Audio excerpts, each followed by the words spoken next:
बिस्मिल्लाहिर्रहमानिर्रहीम। आज आपका फिफ्थ लेक्चर है और जो टॉपिक हम डिस्कस करेंगे वो है जी कि फाइनल कीवर्ड क्या होता है और दिस कीवर्ड क्या होता है, इन कीवर्ड्स का क्या इस्तेमाल है और अगर हम इसको यूज़ नहीं करते तो हमें क्या नुकसान होता है। तो इन्हीं कीवर्ड्स को थोड़ा डिटेल से पढ़ते हैं। सबसे पहले देखते हैं कि फ़ाइनल कीवर्ड क्या होता है। देखिए, फाइनल कीवर्ड एक ऐसा कीवर्ड है जो कि हम एंटिटी डिक्लेरेशन के, जब हम कोई भी एंटिटी डिक्लेयर करते हैं तो उसके साथ लगाते हैं। जब हम चाहते हैं कि उस एंटिटी की वैल्यू इन फ्यूचर मॉडिफाई ना हो, कोई चेंज ना कर सके उस वैल्यू को, तब हम फाइनल कीवर्ड यूज़ करते हैं। मैं आपको ना इसको एक एग्जांपल के थ्रू बताती हूँ। देखिए, अक्सर औक़ात क्या होता है कि हम लोग कुछ ऐसे वेरिएबल्स होते हैं जो हम चाहते हैं कि इनकी वैल्यू जो है वो फ्यूचर के अंदर कोई भी चेंज करने की कोशिश ना करें या मॉडिफाई करने की कोशिश ना करें। तो ऐसी सिचुएशन में हम क्या करते हैं, उस वेरिएबल के साथ फाइनल का कीवर्ड लगा देते हैं। और जब भी उस वैल्यू को अगर दोबारा हम अनकॉन्शियसली भी अगर उसको हम चेंज करने की कोशिश करते हैं तो वहाँ पे एरर आना शुरू हो जाता है। या बाज़ औक़ात होता है कि अगर हम कोई एप्लीकेशन बना रहे हैं और हम चाहते हैं कि जो स्टैंडर्ड वैल्यूज़ हमने सेट कर दी हैं उसको कोई चेंज ना करे, उसको कोई छेड़छाड़ करने की कोशिश ना करे, तो ऐसे सिचुएशन में हम क्या करते हैं, उन वैल्यूज़ को या उन वेरिएबल्स को हम फाइनल कर देते हैं, तो ताकि उसके साथ कोई भी मॉडिफिकेशन जो है वो परफॉर्म ना की जा सके। तो अब फाइनल कीवर्ड जो है वो किस किस के साथ इस्तेमाल होता है, अब वो एंटिटीज़ कौन सी है जिनके साथ हम फाइनल कीवर्ड लगा सकते हैं। सो फाइनल कीवर्ड जो है वो वेरिएबल के साथ भी यूज़ होता है, पैरामीटर के साथ भी यूज़ होता है, मेथड्स और क्लासेस के साथ भी यूज़ होता है। तो हम वन बाय वन इसको देखते हैं ताकि आपको ये अच्छे से समझ आ सके कि अगर हम इनमें एंटिटीज़ के साथ अगर फाइनल कीवर्ड का इस्तेमाल करते हैं तो इससे क्या चेंज आता है। तो सबसे पहले देखते हैं कि अगर हम वेरिएबल के साथ फाइनल कीवर्ड यूज़ करते हैं तो क्या होगा। जब हम किसी भी वेरिएबल की वैल्यू इनिशियलाइज़ कर रहे हैं और उस टाइम हम फाइनल का कीवर्ड यूज़ कर रहे हैं, तो तब क्या है कि अगर हम उसी वेरिएबल की वैल्यू को चेंज करने की कोशिश करें तो वो प्रोसीजर परफॉर्म नहीं होगा। फॉर एग्जांपल, आपके सामने एग्जांपल है, मैंने एक क्लास क्रिएट की फाइनल वेरिएबल के नाम की और फिर मैंने एक वेरिएबल डिक्लेयर किया इंटीजर टाइप का, उसका नाम रखा वॉर और उसको वैल्यू दी 50 और उससे पहले मैंने एक फाइनल कीवर्ड लगा दी। और जब मैं इसी वेरिएबल की वैल्यू को चेंज करने की कोशिश कर रही हूँ, 50 से 60 में रिप्लेस करूँगी, तो क्या होगा, लाइन नंबर 6 पे एरर आना शुरू हो जाएगा क्योंकि मैं इस वेरिएबल को ऑलरेडी फाइनल कर चुकी हूँ। अब इसकी वैल्यू थ्रू आउट द 50 ही रहेगी, इसको चेंज नहीं किया जा सकता और अगर ऐसी कोशिश भी करेंगे तो कंपाइलर हमें इस पर एरर देगा। मैं इसको आपको और ज़्यादा बेहतर तरीके से एक्सप्लेन कर सकती हूँ अगर हम इसको थोड़ा प्रैक्टिकली एग्जाम्पल के थ्रू सॉल्व करते हैं। हम अपने क्लिप्स की तरफ मूव करते हैं। मैंने यहाँ पे एक प्रोजेक्ट बनाया है कीवर्ड के नाम का और वहाँ पे मैंने एक क्लास क्रिएट की है main.java की और इसी क्लास के अंदर मैंने अपना मेन मेथड भी बनाया है। इस मेथड के अंदर अगर मैं एक सिंपल वेरिएबल डिक्लेयर करती हूँ int i = 20 और मैं इसी i की वैल्यू को अगर नेक्स्ट लाइन पे 30 कर देती हूँ तो इसकी आउटपुट क्या आएगी, ऑब्वियसली 30 आएगी बिकॉज नेक्स्ट लाइन पे 20 की जगह 30 रिप्लेस हो जाएगा। एक सिंपल वेरिएबल है और मैं जब चाहूँ इस i की वैल्यू को चेंज कर सकती हूँ। मैं आपके सामने इसको प्रिंट कराती हूँ।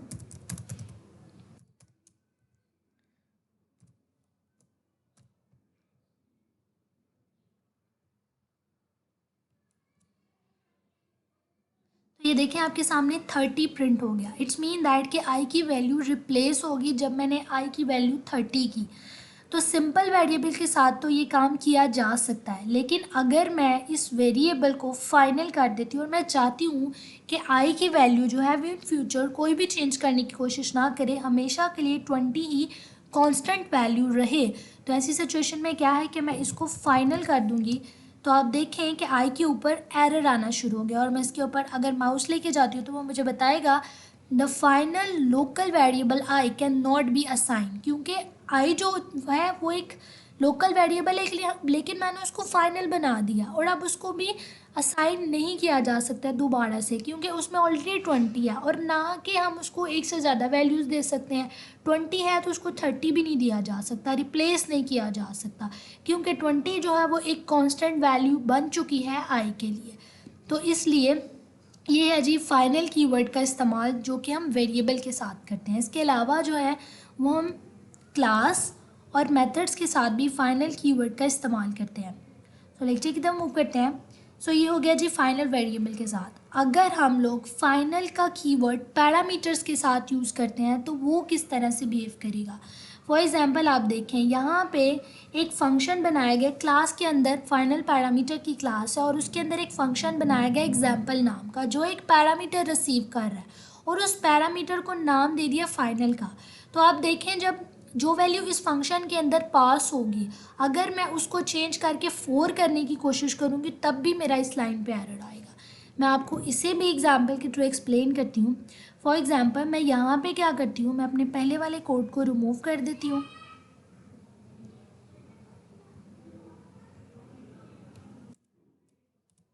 मैं यहाँ पे टॉपिक क्लास बनाती हूँ, class test.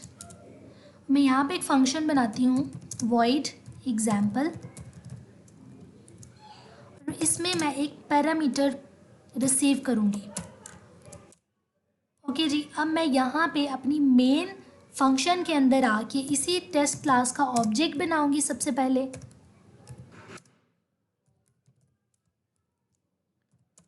And T dot, आपके सामने यहाँ पे एक फंक्शन शो हो रहा है एग्जाम्पल, क्योंकि ये टेस्ट की क्लास के अंदर है तो मैं इसको कॉल कर सकती हूँ और ये एक वैल्यू रिसीव करेगा। तो मैं यहाँ से एक 20 वैल्यू पास कर देती हूँ।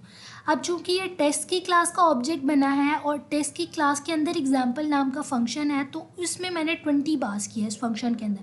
अब 20 ऑटोमेटिकली एक्स के अंदर आ जाएगा। अब एक्स के अंदर अगर मैं इस वैल्यू को, एक्स की वैल्यू को 20 की जगह पे 20 की जगह पे 30 कर देती हूँ तो इससे क्या है, पहले तो ये एक्स जो है 20 रिसीव कर रहा है, लेकिन मैं इसकी वैल्यू को चेंज कर सकती हूँ। और मैं जब इसको प्रिंट कराऊंगी system dot out dot print, तो आप इसकी आउटपुट में देखेंगे कि 30 प्रिंट होगा। हालांकि हमने इसको 20 पास किया लेकिन बाद में हम इसकी वैल्यू को रिप्लेस कर रहे हैं। वैल्यू यहाँ से 20 ही पास हो रही है, लेकिन अगर हम इसे इस तरह से परफॉर्म करें कि x + 30, तो अब आपकी आउटपुट क्या आएगी, ओब्वियसली 50 आएगी, क्योंकि x में मेरे पास 20 आया है। सो 20 + 30 क्या हो जाएगा 50 और x के अंदर आ जाएगा 50 और वैल्यू प्रिंट हो जाएगी। ये तो सिंपल पैरामीटर, जब हम पैरामीटर पास करते हैं, देखें 50 जो है वो प्रिंट हो गया।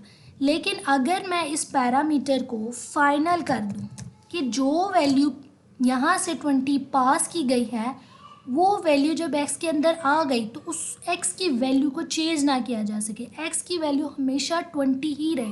यानी कि जब भी इस फंक्शन के अंदर कोई भी वैल्यू पास की जाए उसकी मैनिपुलेशन उसी ओरिजिनल वैल्यू के साथ हो, उसको चेंज करने की कोशिश ना की जाए। तो ऐसी सिचुएशन में हम क्या करते हैं, उस पैरामीटर से पहले वह कीवर्ड यूज़ करते हैं फाइनल। तो अब देखें यहाँ पे x पे एरर आना शुरू हो गया, क्योंकि इस लाइन पे मैं x की वैल्यू को मॉडिफाई करने की कोशिश कर रही हूँ, तो ये एरर जनरेट करेगा क्योंकि हम ऑलरेडी पैरामीटर को फाइनल कर चुके हैं, तो हम इसको चेंज नहीं कर सकते। अगर अब मैं इसको रन करती हूँ तो मेरी आउटपुट 20 आएगी, बिकॉज यहाँ से क्या हो रहा है 20 पास हो रहा है और x की वैल्यू को हम चेंज नहीं कर सकते। तो ये है जी फाइनल कीवर्ड का इस्तेमाल पैरामीटर के साथ। इसके अलावा अगर हम क्लास के साथ फाइनल कीवर्ड का इस्तेमाल करते हैं तो क्या होगा, जब हम किसी भी क्लास को फाइनल बना देते हैं तो तब वो क्लास इनहेरिट नहीं हो सकती, उसको उसकी सब क्लास या कोई दूसरी क्लास जो है ना उससे उसकी प्रॉपर्टीज़ को इनहेरिट नहीं कर सकती।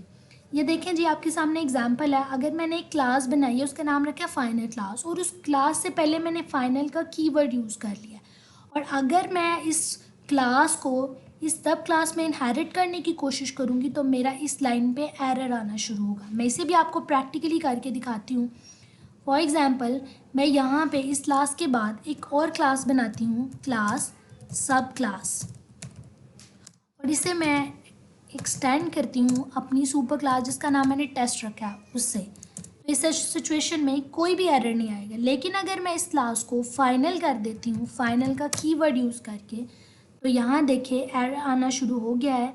वो बता रहा है the type sub class can not be sub class the final class test कि आप इस क्लास को इनहेरिट नहीं कर सकते जब ऐसी सिचुएशन हो कि हम किसी भी क्लास को फाइनल क्लास बनाना चाहते हैं और चाहते हैं कि मेरी इस क्लास की प्रॉपर्टीज़ को कोई दूसरी क्लास इनहेरिट ना करे।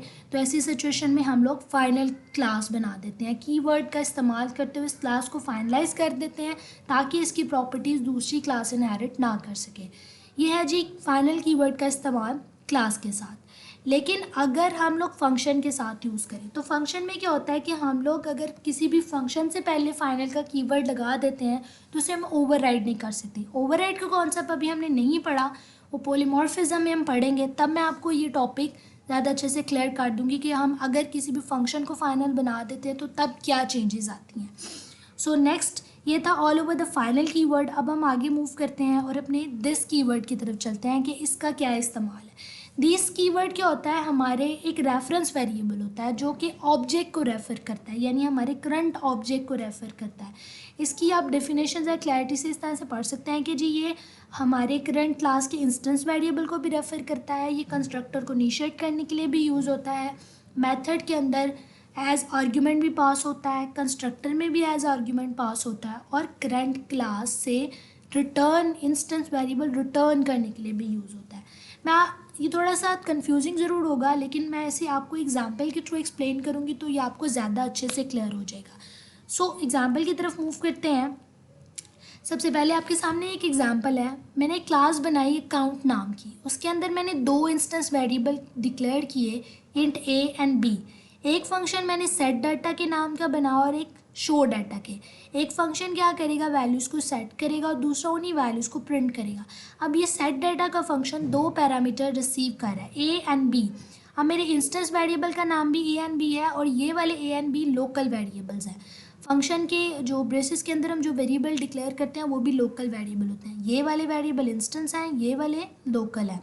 अब क्या कर रहा है, जब इस फंक्शन को कॉल की जाएगी तो ये दो वैल्यूज़ रिसीव करेगा और मेरी लॉजिक ये है इस वक्त इस क्लास के अंदर या इस प्रोग्राम के अंदर कि मैंने जो वैल्यूज़ इन दो वेरिएबल के अंदर रिसीव करनी है उन्हें इन दो वेरिएबल यानी इंस्टेंस वेरिएबल के अंदर सेट कराना है, और फिर जब मैं इन इंस्टेंस वेरिएबल को प्रिंट करूं तो जो फंक्शन में वैल्यू पास हुई है वो प्रिंट हो जाए।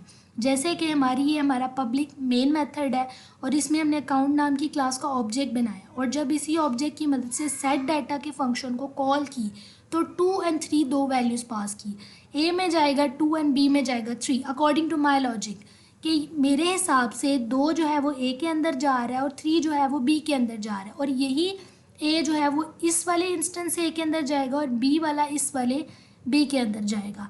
और फिर जब मैं इसको प्रिंट कराऊंगी तो ए एंड बी की जब वैल्यू प्रिंट कराई जाएगी तो ए की वैल्यू आएगी 2 एंड बी की वैल्यू आएगी 3। लेकिन एक्चुअल में क्या ऐसा पॉसिबल है कि ऐसा ही होगा जैसा हम सोच रहे हैं? तो देखते हैं। जब मैंने इसी प्रोग्राम को रन किया तो मेरे पास आउटपुट कुछ इस तरह से आई, value of A is 0 and value of B is 0। मैंने अपना जो ये शो फंक्शन का शो डाटा का फंक्शन है इसको जब कॉल की तो इसमें मैंने दो प्रिंट एफ स्टेटमेंट्स लगाई हुई थी, प्रिंटिंग स्टेटमेंट लगाई थी, जिसमें क्या था कि वैल्यू ऑफ ए और कंकैटिनेट किया हुआ था कि ए की वैल्यू प्रिंट करो, वैल्यू ऑफ बी और कंकैटिनेट किया हुआ था कि बी की वैल्यू प्रिंट करो। और जब मैंने इसको रन किया तो इसने मुझे दोनों की वैल्यू 0 दे दी, लेकिन अकॉर्डिंग टू माई लॉजिक मैंने तो यहाँ पे ए एंड बी की वैल्यू 2 एंड 3 पास की थी, जिसमें मैंने सेट डाटा के फंक्शन को कॉल की ताकि वो इंस्टेंस वेरिएबल के अंदर वो वैल्यू सेव कर दे, लेकिन यहाँ पे वैल्यू 0 क्यों प्रिंट की जा रही है? तो इशू क्या है? देखें जी, ये दो वेरिएबल्स थे क्लास के अंदर, ये इंस्टेंस थे, ये दो वेरिएबल लोकल थे, और कंपाइलर के लिए आइडेंटिफाई करना मुश्किल था कि आया लेफ़्ट वाला लोकल है राइट वाला लोकल है, क्योंकि दोनों के नाम सेम थे। इसका नाम भी ए था, इंस्टेंस ए, ये ए इंस्टेंस वेरिएबल था और यहाँ पे लोकल वेरिएबल का नाम भी ए था, यहाँ पे इसका नाम बी था और इस तरह लोकल वेरिएबल का नाम भी बी था। तो कंपाइलर के लिए चीज़ कंफ्यूजिंग थी कि आया लेफ़्ट साइड वाला लोकल है या राइट साइड वाला। तो कंपाइलर ने क्या किया, दोनों को लोकल वेरिएबल समझ लिया। तो ए ने अपनी वैल्यू अपने आप में ही पास कर दी, बी ने अपनी वैल्यू अपने आप में ही पास कर दी, तो ये दो वेरिएबल तो खाली रह गए, इनकी डिफ़ॉल्ट वैल्यू 0 आ गई। तो इसलिए जब मैंने इन दो वेरिएबल्स की वैल्यू को प्रिंट कराया तो 0 वैल्यूज़ जो है वो स्क्रीन के ऊपर प्रिंट हुई। तो फिर इसका सोल्यूशन क्या है? कि अगर हम ऐसी सिचुएशन या इस तरह की हमारे सामने सिचुएशन आती है कि हम सेम लोकल वेरिएबल भी सेम नेम के डिक्लेयर कर लें और इंस्टेंस वेरिएबल्स भी सेम नेम के डिक्लेयर कर लें, तो ऐसी सिचुएशन को डिफ्रेंशिएट किस तरह से किया जा सकता है या हैंडल किस तरह से किया जा सकता है। तो फिर हम क्या करेंगे, हम दिस कीवर्ड का इस्तेमाल करेंगे। दिस कीवर्ड क्या करेगा कि दिस डॉट ए का मतलब है ये रेफर कर रहा है करंट क्लास के इंस्टेंस वेरिएबल को। ठीक है जी, मतलब दिस डॉट ए का मतलब क्या है कि वो ये वाला ए है। दिस डॉट बी का मतलब है वो क्लास के इस इंस्टेंस वेरिएबल वाला बी है, और ये वाला ए लोकल वेरिएबल होगा और ये वाला बी लोकल वेरिएबल होगा। सो क्या होगा कि जब फंक्शन को कॉल की जाएगी सेट डाटा के और इसमें 2 आएगा तो 2 इस इंस्टेंस वेरिएबल के अंदर चला जाएगा, और जब हम इसको प्रिंट कराएंगे तो ए की वैल्यू 2 प्रिंट होगी। और जब बी में 3 पास होगा तो बी लोकल वेरिएबल से अपनी वैल्यू इंस्टेंस वेरिएबल को पास कर देगा। तो ऐसी सिचुएशन जिसमें हम सेम नाम के वेरिएबल्स जो हैं वो डिक्लेयर कर देते हैं, लोकल भी और इंस्टेंस भी, तो इसको डिफ्रेंशिएट करने का एक आसान तरीन तरीका ये है कि हम दिस कीवर्ड का इस्तेमाल करें, जो क्या करता है कि क्लास के रेफरेंस वेरिएबल को इंस्टेंस वेरिएबल को रेफर कर रहा होता है। तो ये क्लास है और ये इसके इंस्टेंस वेरिएबल हो, तो दिस क्या कर रहा है, इन वाले वेरिएबल्स को रेफर करना शुरू कर दिया है।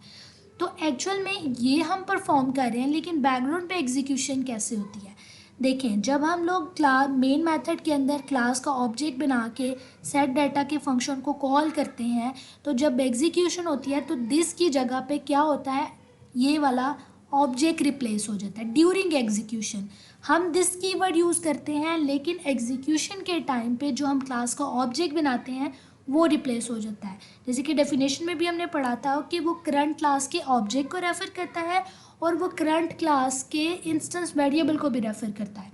तो इट्स मीन दैट कि वो बेसिकली रेफ़र किसको कर रहा है, मेन डेफिनेशन क्या है कि वो क्लास के ऑब्जेक्ट को रेफ़र कर रहा है। तो इट्स मीन जब हम दिस कीवर्ड यूज़ करते हैं तो ड्यूरिंग एग्जीक्यूशन क्या होता है कि जो हमारा ऑब्जेक्ट होता है वो दिस की जगह रिप्लेस हो जाता है। कंपाइलर उसको ऑटोमेटिकली दिस की जगह रिप्लेस कर देता है। तो मैं आपके सामने ही ये एग्जाम्पल परफॉर्म करूँगी ताकि हम मेक श्योर कर सकें क्या है ऐसे ही ये सिचुएशन होती है। फॉर एग्ज़ाम्पल हम क्या करते हैं, अपनी इसी क्लास के अंदर, टेस्ट क्लास के अंदर 2 वेरिएबल रिसीव करते हैं।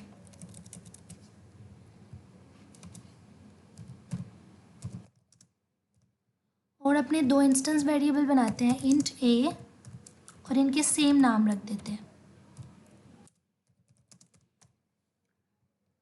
अब मेरे ये 2 लोकल वेरिएबल्स हैं और ये 2 इंस्टेंस वेरिएबल्स हैं। मैं यहाँ पे वैल्यूज़ पास करती हूँ टी डॉट एग्जाम्पल में 2 and 3, और यहाँ पे मैं एक शो नाम का फंक्शन भी बना देती हूँ, वॉइड।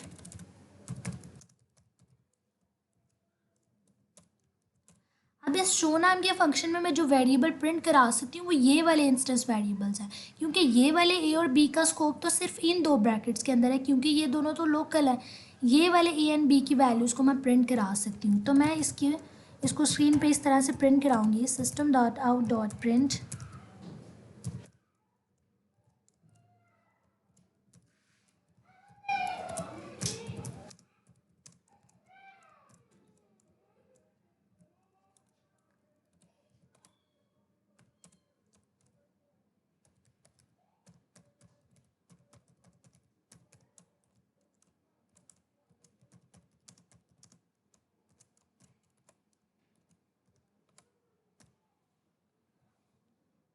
और यहाँ से मैंने वैल्यू पास की 2 and 3, और इसी 2 and 3 ये लोकल वेरिएबल्स के अंदर आया। और अकॉर्डिंग टू माई लॉजिक मैं पहली वाली सिचुएशन यूज़ करती हूँ। मैं क्या करती हूँ, अपनी तरफ से इंस्टेंस वेरिएबल के अंदर लोकल वेरिएबल की वैल्यू रखती हूँ और बी के अंदर बी रख देती हूँ। इट्स मीन मेरे नज़दीक ये वाले 2 इंस्टेंस वेरिएबल हैं और ये 2 लोकल हैं। तो आया क्या, ये ऐसे ही परफॉर्म होगा। हम इसको रन करके देखते हैं क्या वैल्यू 2 and 3 प्रिंट होती है।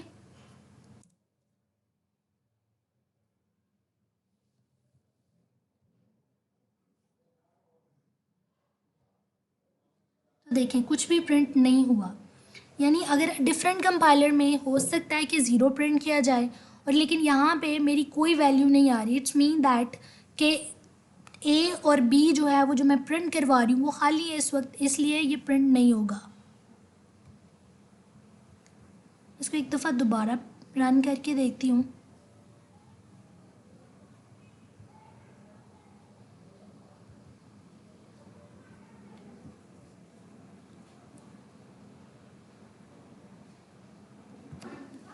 तो देखिए जब इसकी आउटपुट आई तो ए की वैल्यू ज़ीरो आई एंड बी की वैल्यू भी ज़ीरो ही आई। मुझे लगा था शायद कंपाइलर इशू था, लेकिन आउटपुट में कुछ इशू था। आफ्टर रिजॉल्व इट मैंने ये देखा कि आपके सामने ही आउटपुट है कि ए और बी की वैल्यू ज़ीरो आ चुकी है। वो ये है कि यहाँ पे वो ए और बी दोनों को लोकल वेरिएबल ही कंसीडर कर रहा है। तो अब अगर हम चाहते हैं कि लोकल वेरिएबल्स की वैल्यू जो है वो इंस्टेंस वेरिएबल के अंदर जाए, तो हम यहाँ पे दिस कीवर्ड का इस्तेमाल करते हैं। तो अब इसको रन करके देखते हैं कि हमारी आउटपुट क्या आती है। तो आप ये देख सकते हैं value of A is 2 and value of B is 3। तो जब हमने यहाँ से 2 एंड 3 पास किया, वो लोकल वेरिएबल के अंदर गया, लोकल ने उसको इंस्टेंस वेरिएबल के अंदर पास किया और हमारी आउटपुट भी इंस्टेंस वेरिएबल्स की आई जब हमने शो नाम के फंक्शन को कॉल किया।